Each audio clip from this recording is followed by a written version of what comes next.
Dear students, vernier calliper ਦੀ limitation ਇਹ ਹੈ ਕਿ ਜਿਹੜਾ ਵਰਨੀਅਰ ਕੈਲੀਪਰ ਦਾ ਲੀਸਟ ਕਾਊਂਟ ਹੈ ਉਹ 0.01 ਸੈਂਟੀਮੀਟਰ ਹੈ। So length less than 0.01 centimetre can not be measured with the help of a vernier calliper. ਅਗਰ ਇਸ ਤੋਂ ਘੱਟ ਲੈਂਥ ਮਾਪਣੀ ਹੈ ਤਾਂ ਸਾਨੂੰ ਸਕਰੀਊ ਗੇਜ ਦੀ ਵਰਤੋਂ ਕਰਨੀ ਪਏਗੀ। As the least count of the screw gauge is 1/1000 part of centimetre. ਜਿਵੇਂ ਵਰਨੀਅਰ ਕੈਲੀਪਰ ਦੇ ਕੇਸ ਵਿੱਚ 100th ਪਾਰਟ ਆਫ ਸੈਂਟੀਮੀਟਰ ਤੱਕ ਲੈਂਥ ਦੀ ਮੈਜ਼ਰਮੈਂਟ ਕੀਤੀ ਜਾ ਸਕਦੀ ਹੈ। ਸਕਰੀਊ ਗੇਜ ਦੇ ਨਾਲ 1 ਸੈਂਟੀਮੀਟਰ ਦੇ 1000ਵੇਂ ਹਿੱਸੇ ਤੱਕ ਵੀ ਮਿਣਤੀ ਕੀਤੀ ਜਾ ਸਕਦੀ ਹੈ। ਮੀਟਰ ਸਕੇਲ ਨਾਲ 1/10th part of centimetre, vernier calliper ਨਾਲ 1/100th part of centimetre, whereas with the help of screw gauge 1/1000 part of a centimetre. ਠੀਕ ਹੈ ਬੇਟੇ।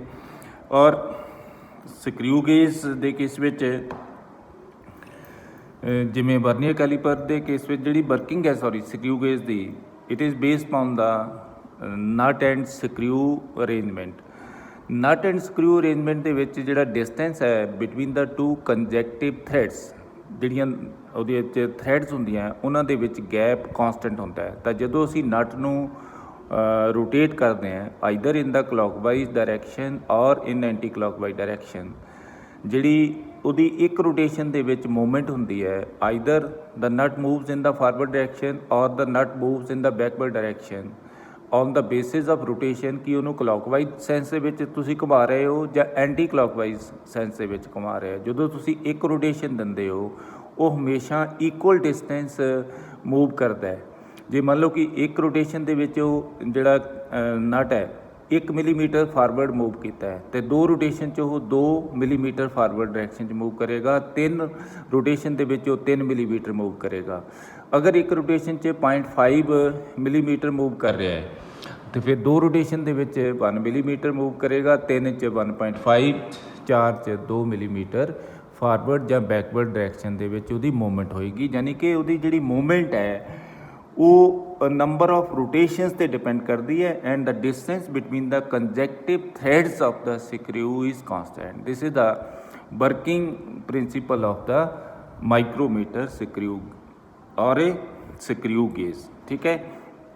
ਹੁਣ ਸਕਰੀਊ ਗੇਜ ਦੇ ਕੇਸ ਵਿੱਚ ਇਹ ਜਿਹੜਾ ਇਹ ਥਿੰਬਲ ਹੈ, ਸਰਕੂਲਰ ਸਕੇਲ ਹੈ, ਇਹਦੀ ਕੈਲੀਬ੍ਰੇਸ਼ਨ ਕੀਤੀ ਹੋਈ ਹੈ। ਸਰਕੂਲਰ ਸਕੇਲ ਦੇ ਕੇਸ ਵਿੱਚ ਜਿਹੜਾ ਮੇਰੇ ਕੋਲ ਸਕਰੀਊ ਗੇਜ ਪਕੜਿਆ ਹੋਇਆ ਹੈ ਇਹ 0 ਤੋਂ ਲੈ ਕੇ ਇਹਦੇ 'ਤੇ ਮਾਰਕਿੰਗ ਹੋਈ ਹੈ ਅਪ ਟੂ 45 ਤੋਂ ਫਿਰ 0 ਤੱਕ 5 ਡਿਵੀਜ਼ਨਸ ਹੈ। ਇਹਦਾ ਮਤਲਬ ਟੋਟਲ ਡਿਵੀਜ਼ਨ ਜਿਹੜੀਆਂ ਸਰਕੂਲਰ ਕੈਪ ਦੇ ਵਿੱਚ ਹੈ, ਸਰਕੂਲਰ ਸਕੇਲ ਦੇ ਵਿੱਚ ਹੈ, ਉਹ 50 ਦੇ ਬਰਾਬਰ ਹੈ।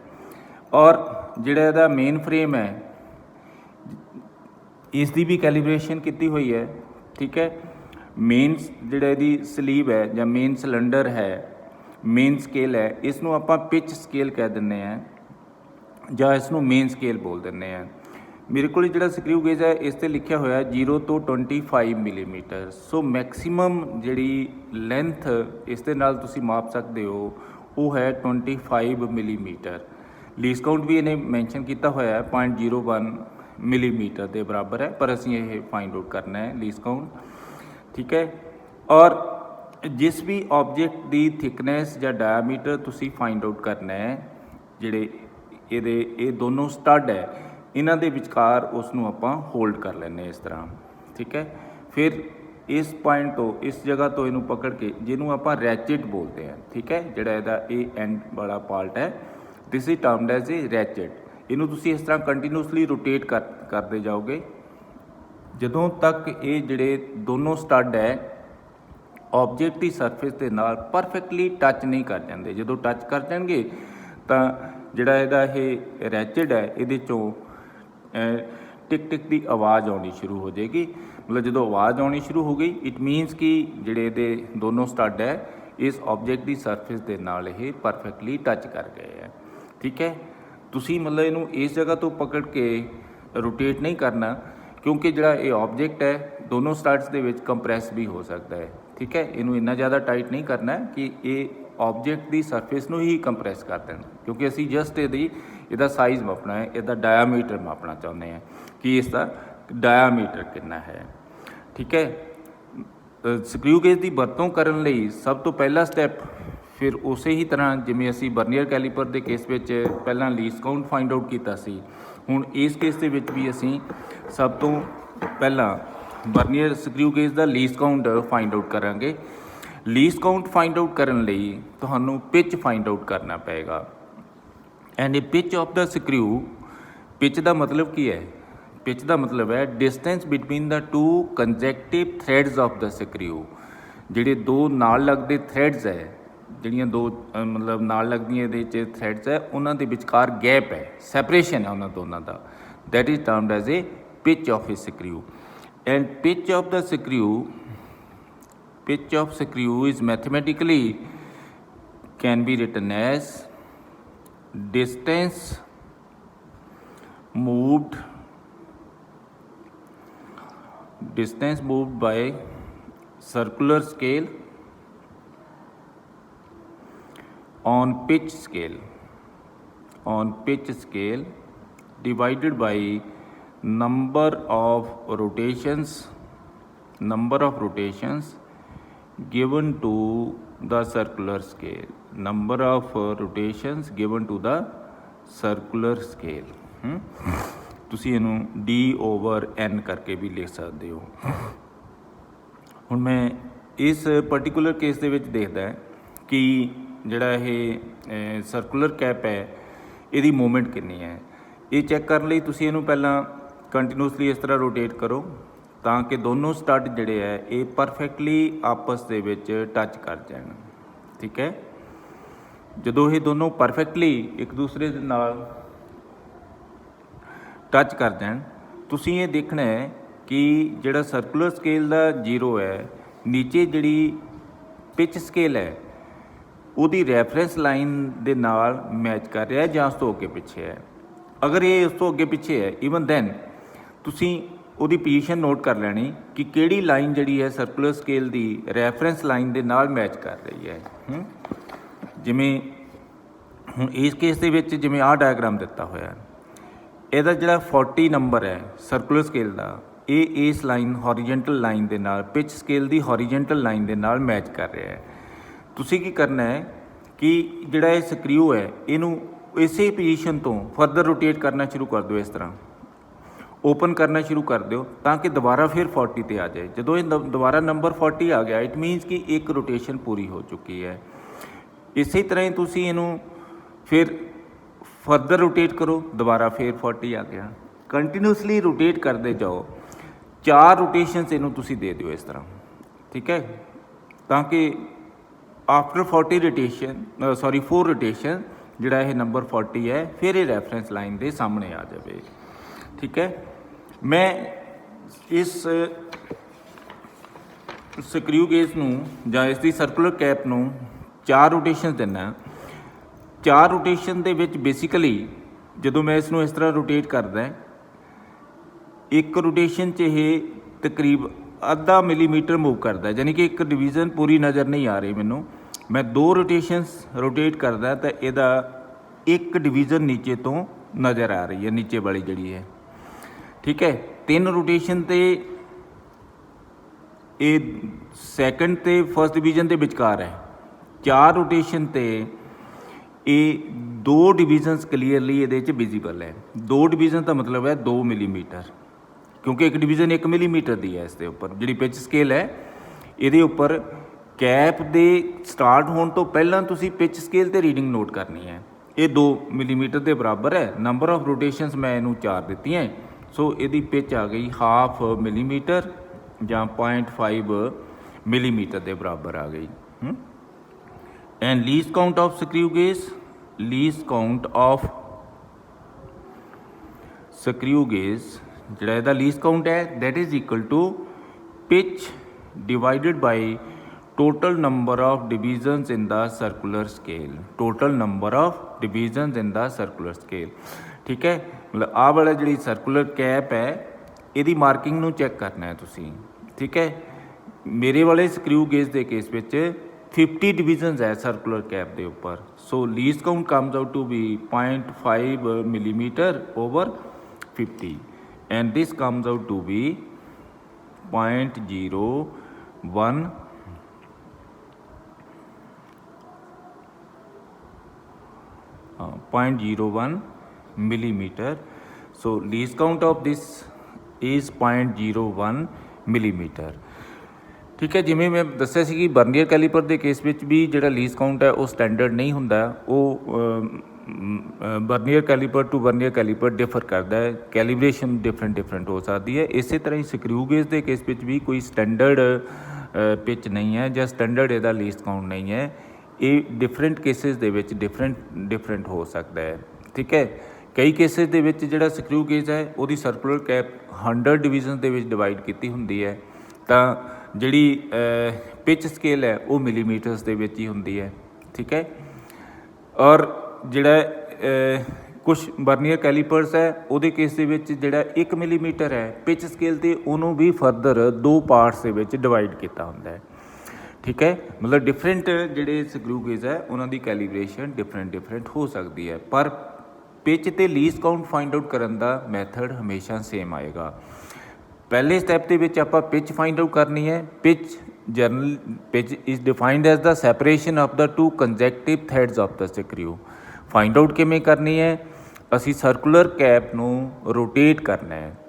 ठीक है, 4 रोटेशनस दे के असी ये देखना है कि जिहड़ी सर्कुलर कैप है वो किन्ने डिस्टेंस के नाल पिच स्केल के उपर फॉरवर्ड डायरैक्शन च मूव करती है जां बैकवर्ड डायरैक्शन च मूव करती है, क्योंकि इसकी जिहड़ी मूवमेंट है फॉरवर्ड जां बैकवर्ड वो इस चीज़ पर डिपेंड करती है कि जिहड़ी सर्कुलर कैप है उसनूं असीं क्लॉकवाइज सेंस विच रोटेट कर रहे हैं जां एंटी क्लॉकवाइज सेंस विच रोटेट कर रहे हैं। Depending upon the direction of rotation it can move in the forward direction or it can move in the backward direction. आपां डिस्टेंस नोट कर लिया कि 4 रोटेशनस देने ते जां तुसीं 5 भी लै सकदे, 6 भी लै सकते हो। ठीक है, नॉर्मली 1 ਜਾਂ 2 रोटेशनस नहीं असीं लैंदे, उहदा रीज़न ये है कि जिहड़ा इहने डिस्टेंस मूव करना है वो बहुत थोड़ा हुंदा है, जिहदे करके उहदी जिहड़ी है मतलब एक्यूरेसी घट जाएगी। ठीक है, जिन्नियां ज़्यादा रोटेशनस देवांगे उन्ना जिहड़ा डिस्टेंस की मैजरमेंट है वो क्लीयर होएगी जां एक्यूरेट होएगी। तुसी डिस्टेंस जिन्ना उहने कवर किया है ओवर नंबर ऑफ रोटेशन के नाल डिवाइड कर सकते हो। ठीक है, मैं 4 रोटेशन दे के देखिया कि जिहड़ा सर्कुलर कैप है ये 2 मिलीमीटर के नाल मूव कर गया, तो 2 millimetre divided by 4 half millimetre आ गया, हाफ मीनस 0.5 मिलीमीटर आ गया। तो स्क्रू गेज का लीस्ट काउंट फाइंड आउट करने वास्ते पिच नूं total number of divisions in the circular scale के नाल डिवाइड कर दिता। ठीक है, हुण इस स्क्रू गेज के केस में 50 डिवीजनस है सर्कुलर स्केल के, जे 100 होंदियां तो इसे का ही लीस्ट काउंट 0.005 मिलीमीटर आ जाना सी, पर ये 50 के बराबर है, इस करके इसका लीस्ट काउंट 0.01 मिलीमीटर के बराबर आ गया। ठीक है, ये तो सी first step to determine the least count of a screw gauge. And second step is to find out the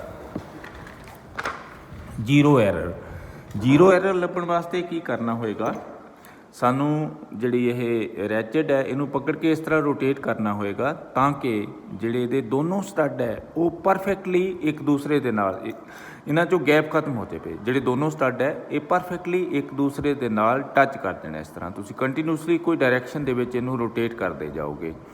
ठीक है, जदों ये दोनों स्टड परफेक्टली कोइंसाइड कर गए उस ते तुसीं ये देखना है कि सर्कुलर स्केल का जिहड़ा जीरो है तो नीचे जिहड़ी रैफरेंस लाइन है कि ये एक दूसरे के सामने है जां इस तो अगे पिछे है। ठीक है,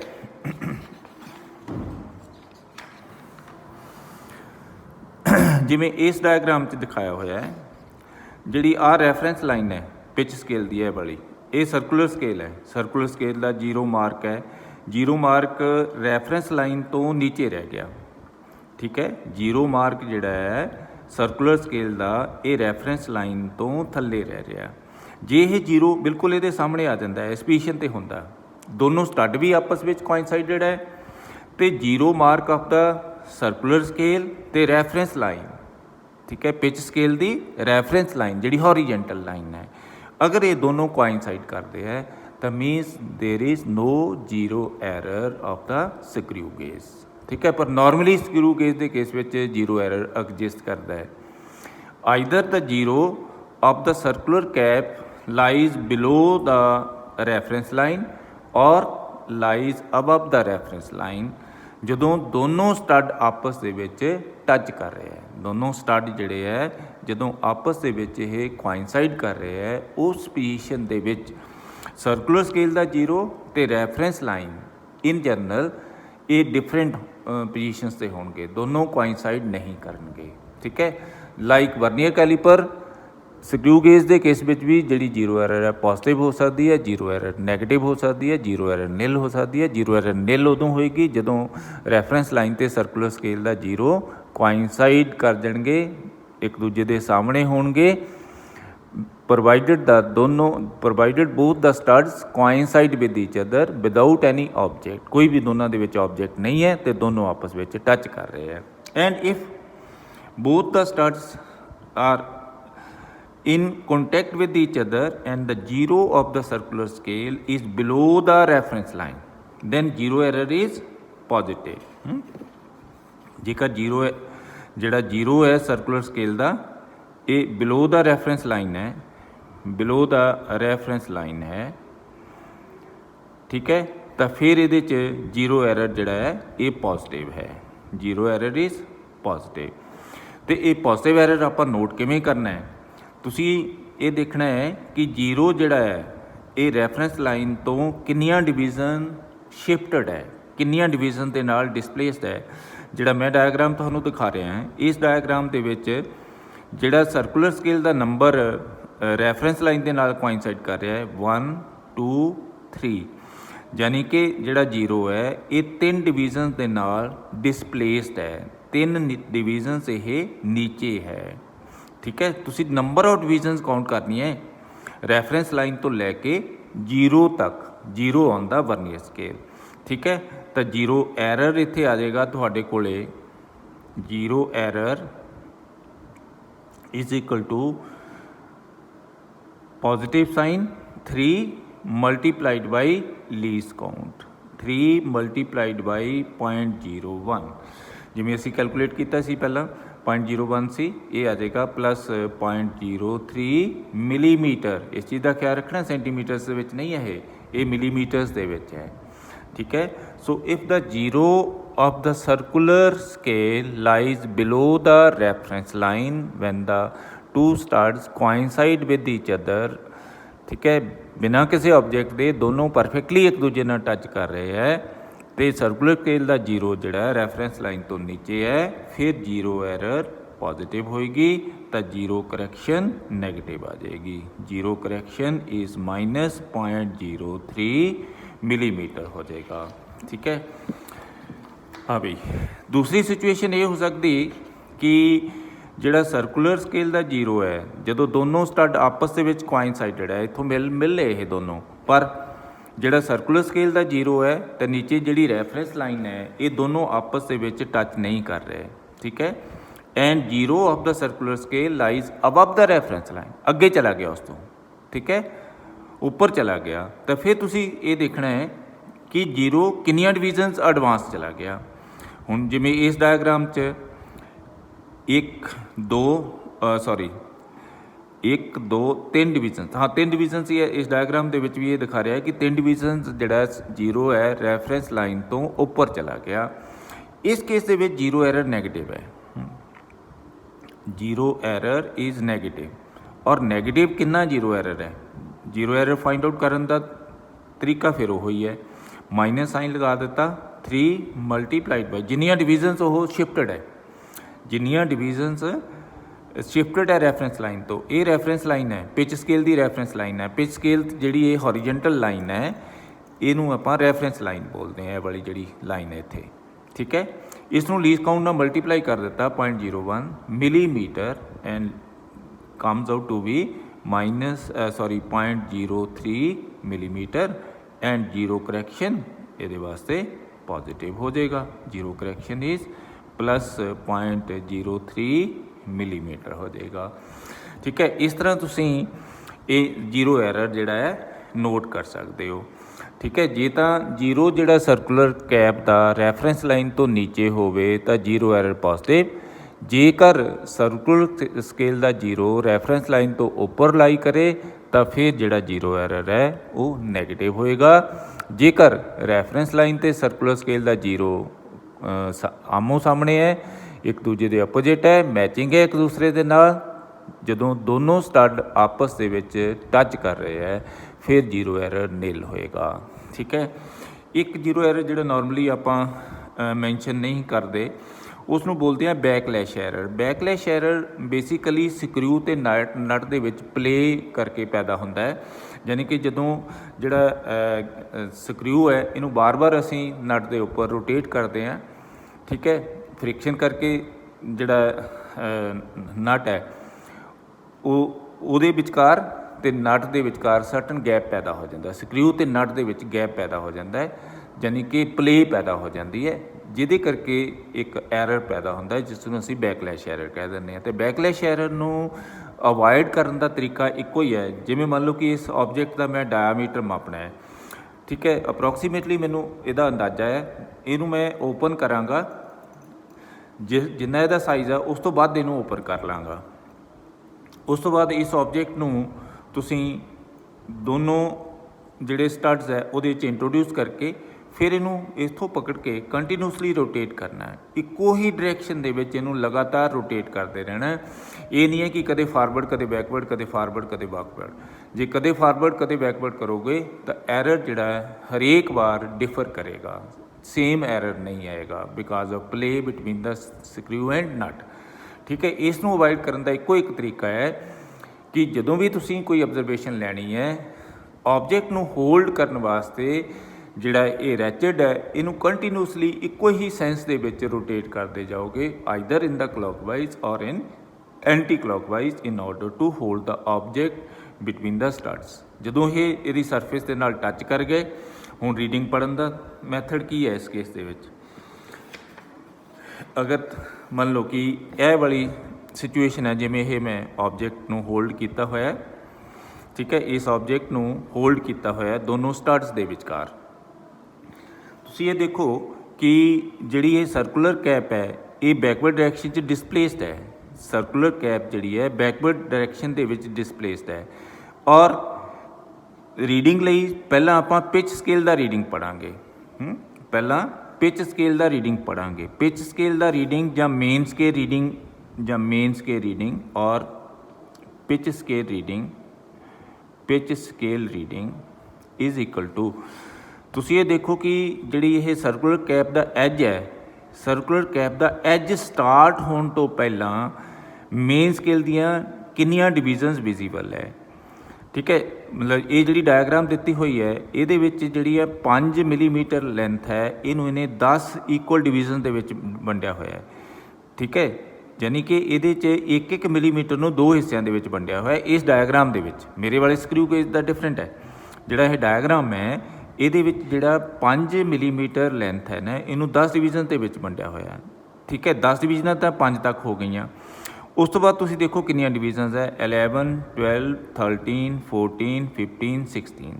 ਠੀਕ ਹੈ, ਐਂਡ ਇੱਕ ਜਿਹੜੀ ਬਿਲਕੁਲ ਲਾਸਟ ਦੇ ਵਿੱਚ ਇੱਕ ਡਿਵੀਜ਼ਨ ਹੈ ਇਹਦੇ ਇਸ ਕਿਨਾਰੇ 'ਤੇ ਹੈ। ਠੀਕ ਹੈ, ਜਿਹੜੀ ਸਲਾਈਟਲੀ ਮਤਲਬ ਐਜ ਦੇ ਨਾਲ ਹੀ ਮੈਚ ਕਰ ਰਹੀ ਹੈ। ਟੋਟਲ ਜਿਹੜੀਆਂ ਡਿਵੀਜ਼ਨਸ ਹੈ, ਵਿਜ਼ੀਬਲ ਡਿਵੀਜ਼ਨਸ ਹੈ, ਉਹ ਸਾਡੇ ਕੋਲੇ ਇਹਦੇ 'ਚ 6 ਅਤੇ 7 17 ਡਿਵੀਜ਼ਨ ਵਿਜ਼ੀਬਲ ਹੈ। ਇਸ ਨੂੰ ਤੁਸੀਂ ਪਿਚ ਦੇ ਨਾਲ ਮਲਟੀਪਲਾਈ ਕਰ ਦਿਓ। ਠੀਕ ਹੈ, total number of divisions into pitch, total number of divisions which are visible on the pitch scale before the start of the cap of the circular scale, 17 multiplied by pitch plus ਅੱਗੇ ਕੀ ਕਰਨਾ ਹੈ। ਉਸ ਤੋਂ ਬਾਅਦ ਤੁਸੀਂ ਦੇਖਣਾ ਹੈ ਕਿ ਜਿਹੜੀ ਸਰਕੂਲਰ ਸਕੇਲ ਹੈ ਉਹਦਾ ਕਿੰਨਾ ਨੰਬਰ ਜਿਹੜਾ ਹੈ ਰੈਫਰੈਂਸ ਲਾਈਨ ਦੇ ਨਾਲ ਮੈਚ ਕਰ ਰਿਹਾ ਹੈ। ਇਸ ਕੇਸ ਦੇ ਵਿੱਚ ਜਿਹੜਾ ਸਰਕੂਲਰ ਸਕੇਲ ਦਾ 40 ਨੰਬਰ ਹੈ, 40 ਨੰਬਰ ਹੈ ਸਰਕੂਲਰ ਸਕੇਲ ਦਾ, ਇਹ ਰੈਫਰੈਂਸ ਲਾਈਨ ਦੇ ਸਾਹਮਣੇ ਹੈ। ਠੀਕ ਹੈ, ਤੇ ਸਰਕੂਲਰ ਸਕੇਲ ਦੀ ਰੀਡਿੰਗ ਆ ਗਈ 40 ਮਲਟੀਪਲਾਈਡ ਬਾਈ ਲੀਸਟ ਕਾਊਂਟ।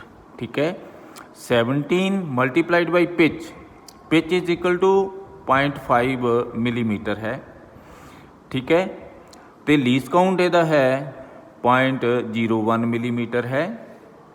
ਠੀਕ ਹੈ, ਇਹਨਾਂ ਦੋਨਾਂ ਨੂੰ ਮਲਟੀਪਲਾਈ ਕਰਕੇ ਐਡ ਕਰ ਦਿਓ and this comes out to be 8.90 millimetre. So reading ਜਿਹੜੀ ਹੈ ਇਹਦੀ ਇਹ up to second decimal place in millimetre ਆਏਗੀ, up to second decimal place in millimetre ਆਏਗੀ।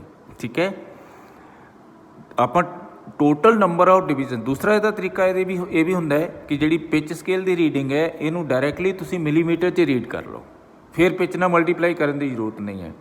ਪਰ ਮੈਂ ਕੀ ਕੀਤਾ ਹੈ, ਜਿਹੜੀਆਂ ਪਿਚ ਸਕੇਲ ਦੀਆਂ ਡਿਵੀਜ਼ਨਸ ਹੈ ਸਰਕੂਲਰ ਕੈਪ ਸਟਾਰਟ ਹੋਣ ਤੋਂ ਪਹਿਲਾਂ, ਇਹ ਕੈਪ ਜਿੱਥੋਂ ਸ਼ੁਰੂ ਹੁੰਦਾ ਹੈ ਉਸ ਤੋਂ ਪਹਿਲਾਂ ਇਹ ਦੇਖ ਲਿਆ ਕਿ ਪਿਚ ਸਕੇਲ ਦੀਆਂ ਕਿੰਨੀਆਂ ਡਿਵੀਜ਼ਨਸ ਕਲੀਅਰਲੀ ਵਿਜ਼ੀਬਲ ਹੈ। ਜਿੰਨੀਆਂ ਕਲੀਅਰਲੀ ਵਿਜ਼ੀਬਲ ਹੈ ਉਸ ਨੰਬਰ ਨੂੰ ਪਿਚ ਨਾਲ ਗੁਣਾ ਕਰ ਦਿੱਤਾ, ਪਲੱਸ ਜਿਹੜਾ ਸਰਕੂਲਰ ਸਕੇਲ ਦਾ ਨੰਬਰ ਰੈਫਰੈਂਸ ਲਾਈਨ ਦੇ ਨਾਲ ਮੈਚ ਕਰ ਰਿਹਾ ਹੈ ਉਸ ਨੂੰ ਲੀਸਟ ਕਾਊਂਟ ਨਾਲ ਮਲਟੀਪਲਾਈ ਕਰਕੇ ਮੇਨ ਸਕੇਲ ਦੇ ਵਿੱਚ ਐਡ ਕਰ ਦਿੱਤਾ। That gives us the diameter of the object or length of the object placed between the two studs, ਦੋਨਾਂ ਦੇ ਵਿਚਕਾਰ ਰੱਖਿਆ ਹੋਇਆ। ਹੁਣ ਮੰਨ ਲਓ ਕਿ ਤੁਹਾਡੇ ਕੋਲੇ ਜ਼ੀਰੋ ਐਰਰ ਜਿਹੜਾ ਸੀ ਉਹ ਹੈ ਪਲੱਸ 0.03 ਮਿਲੀਮੀਟਰ ਦੇ ਬਰਾਬਰ ਹੈ, ਤਾਂ ਜ਼ੀਰੋ ਕਰੈਕਸ਼ਨ ਹੈ ਤੁਹਾਡੇ ਕੋਲੇ ਮਾਈਨਸ 0.03 ਮਿਲੀਮੀਟਰ ਹੈ। ਤਾਂ ਜਿਹੜਾ ਕਰੈਕਟਡ ਡਾਇਆਮੀਟਰ ਆ ਗਿਆ, ਕਰੈਕਟਡ diameter that comes out to be 8.90 minus 0.03 is equal to 8.87 millimetre. ਇਹ ਤੁਹਾਡਾ ਕਰੈਕਟਡ ਡਾਇਆਮੀਟਰ ਹੋ ਜਾਏਗਾ 8.87 ਮਿਲੀਮੀਟਰ। ਠੀਕ ਹੈ, ਜੇ ਜ਼ੀਰੋ ਕਰੈਕਸ਼ਨ ਪੋਜ਼ਿਟਿਵ ਹੁੰਦੀ ਤੇ ਜਮ੍ਹਾਂ ਹੋ ਜਾਣੀ ਸੀ, ਜੇ ਜ਼ੀਰੋ ਕਰੈਕਸ਼ਨ ਨੈਗੇਟਿਵ ਹੈ ਤੇ ਉਹ ਉਹਦੇ ਚੋਂ ਸਬਟਰੈਕਟ ਹੋ ਜਾਏਗੀ। ਇਸ ਤਰ੍ਹਾਂ ਅਸੀਂ ਕਿਸੇ ਵੀ ਆਬਜੈਕਟ ਦੀ ਥਿਕਨੈਸ ਜਾਂ ਡਾਇਆਮੀਟਰ ਸਕਰੂ ਗੇਜ ਦੇ ਨਾਲ ਫਾਈਂਡ ਆਊਟ ਕਰ ਸਕਦੇ ਹਾਂ। ਠੀਕ ਹੈ, ਹੁਣ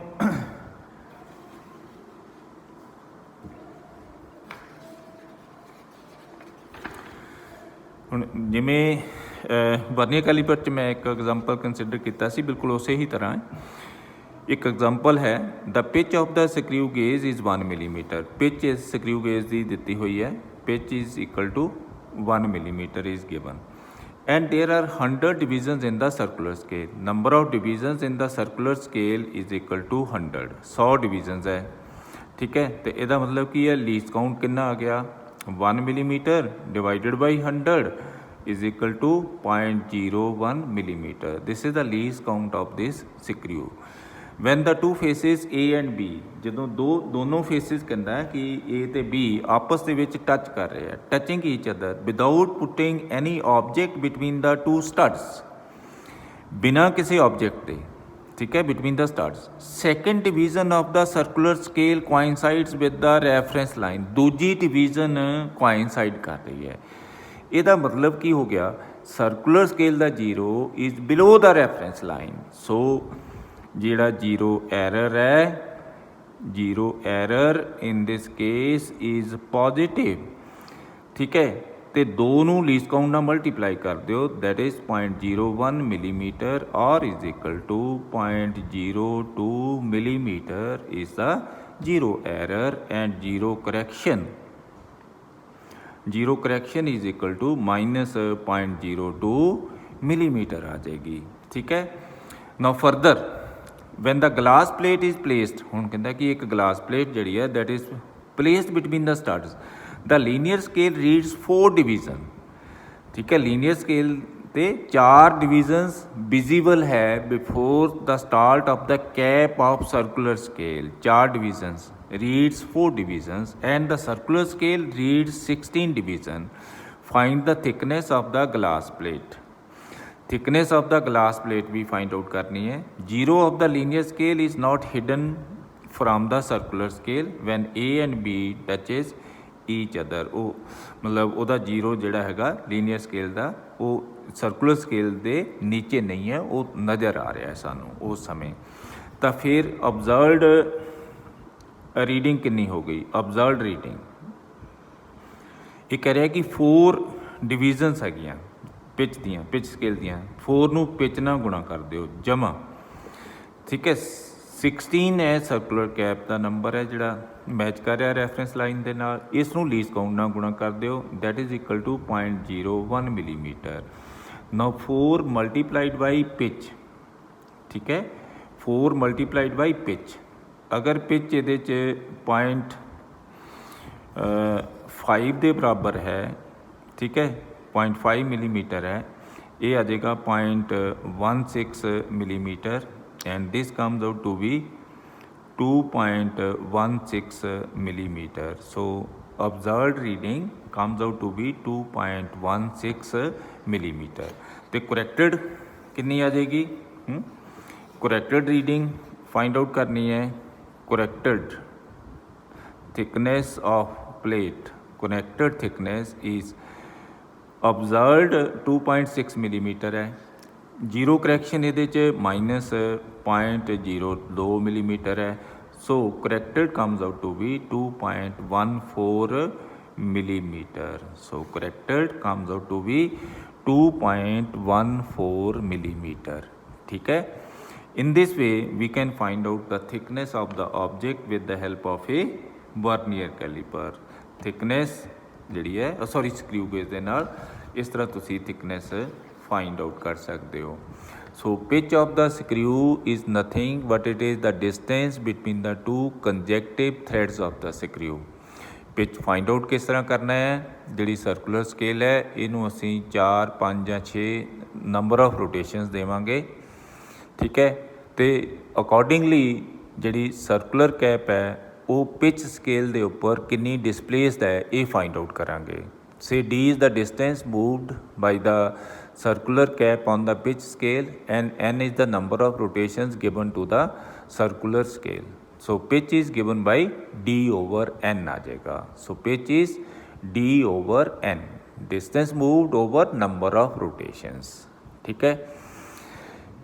फिर उस तो बाद असी लीस्ट काउंट फाइंड आउट करना है। पिच नूं तुसीं डिवाइड कर दोगे total number of divisions in the circular scale, ठीक है। This gives us the least count of the screw gauge, ठीक है। लीस्ट काउंट फाइंड आउट करन तो बाद नैक्सट स्टैप है to find out the zero error. Zero error कढ़न लई की करना है असीं जिहड़ा रैचेड है उन्होंने पकड़ के रोटेट करना है कंटिन्यूसली ताकि जिहड़े दोनों स्टड है वो परफेक्टली एक दूसरे दे नाल टच कर जाए। जो परफेक्टली एक दूसरे के नाल टच कर जाते हैं फिर तुसी ये देखना है कि सर्कुलर स्केल का जीरो तो रैफरेंस लाइन की ये दोनों कोइंसाइड कर रहे हैं या नहीं कोइंसाइड कर रहे हैं। जे तो कोइंसाइड कर रहे हैं तो कोई जीरो एरर नहीं है।